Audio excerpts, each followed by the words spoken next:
My K-State days started out poorly. I didn't really have much of a chance to enjoy it, but for the 2 weeks before I was sold, it was okay. In fact, I made friends with everyone I met. I joined a sorority and marching band, so I had immediately 450 friends in the first 2 weeks. But then it went downhill from there. Second week into school, I met this girl. She was in the marching band with me, and she was a section leader. So she was a fifth-year senior at the time, and took quite an interest in me, which confused me. I was like, dude, I'm a freshman. What's your problem? But it ended up being cool for the first week or so that we were friends. And so she invited me to a party. I said yes, and lied to me the entire time from when we left for the party to when she dropped me off. And I ended up having dinner at her house a couple times in between there.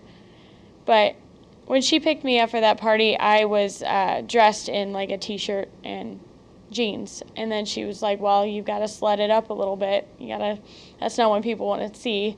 So she made me take off like a full layer, and I was wearing like, literally my crotch was almost showing, and I had like this little tank top on.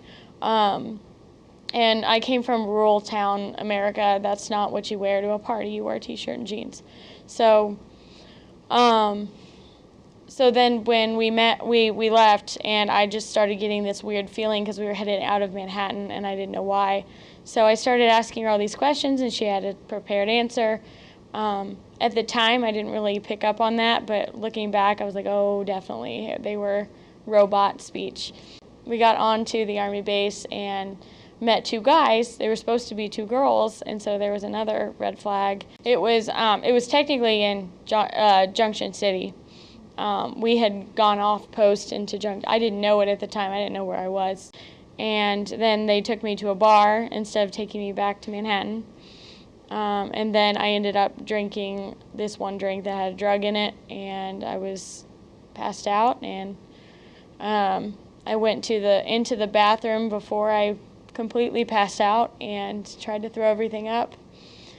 And then I can remember her coming into the bathroom. I was laying on the floor, and instead of, like having friends, you've had friends that are like, oh, hey, this person on the floor, I should call 911.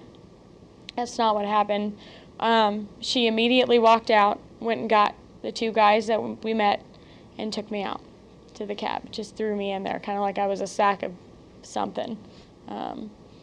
And so then I was at the hotel and experiencing all the above, being tortured, raped, beaten.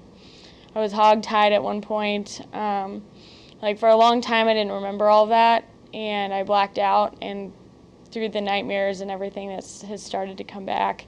When I woke up I was in and out, and then there was one point that I was like, there were silhouettes, and then they would like zone in, and there would be a guy's face, and then it would come back out. It was totally like I was on acid or something.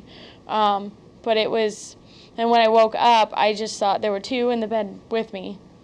There was one on the floor, like on the foot of the bed, and there was one in between the wall and the bed. And then there were two on her bed, and there was a guy that was like in the chair on the table, and there was somebody in the bathtub. So, I was just kind of like, what happened? Because immediately when I woke up, I didn't have a memory of it, and this has kind of all come over time. But that was for one night, and I woke up the next morning, and she was next to me, completely happy. It didn't look like she had been beaten to hell like I had, but I was covered in bruises, blood. There were cuts on me. The bra and everything I was wearing was just kind of tattered. It wouldn't really even stay on me. There was one strap that was just cut completely. And then the rest of my clothes were folded up neatly in a drawer, which I thought was strange, because if you're drunk and you can't remember anything, you're not going to neatly fold your clothes and put them in a drawer. So I that was kind of my indicator something happened. And so, besides the obvious on my body. But there were condoms everywhere. There were bodies everywhere. The guys were still there. And I recognized a couple of them, but I didn't know who they were. There were 7 total there. And then my friend was finally getting up and ready to go and was getting stuff ready because I was like, I was just in panic mode. I was trying to get out of there.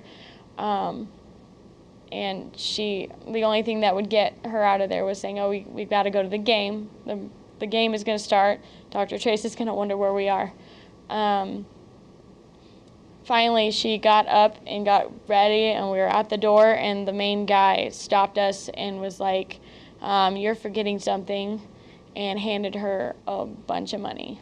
So it was a manila envelope full of cash, and the cash was like spilling out.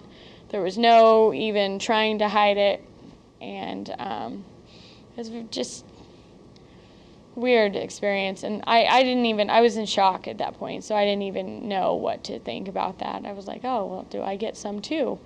It never happened. After it happened, the friendship was gone. It was very cold business arrangement. Just kind of like she had revealed herself as Dragon Lady. And that's what I got from there on out. No emotion at all. I had asked her like what had happened and why, and she said, I mean, you got to do what you got to do, and this is just, it was fun. Like, don't you remember how much fun you had? And then I was just like, no, really, what happened? Like, I don't remember anything. And she's like, okay, well, I took you to this party and I sold you, and now you're mine, pretty much. And so that's kind of how it happened. And she remained my pimp for a while throughout the next semester. But that car ride home was just kind of like, holy crap, like how did I get into this? I was in the marching band.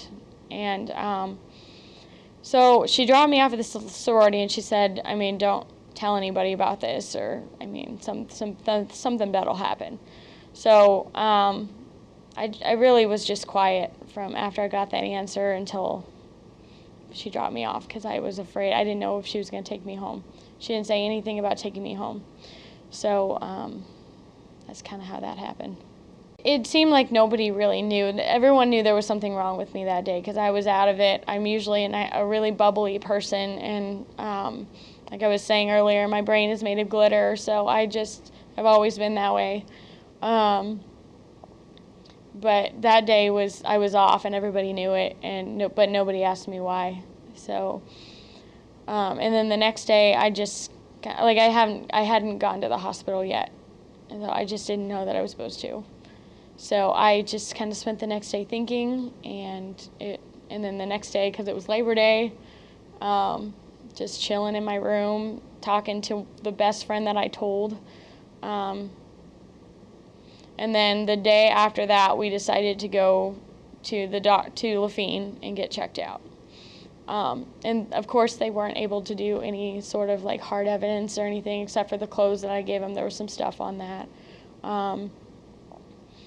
But like they found out that I was pregnant, and I also had chlamydia, and I've also not revealed that. So bear with me if I get emotional.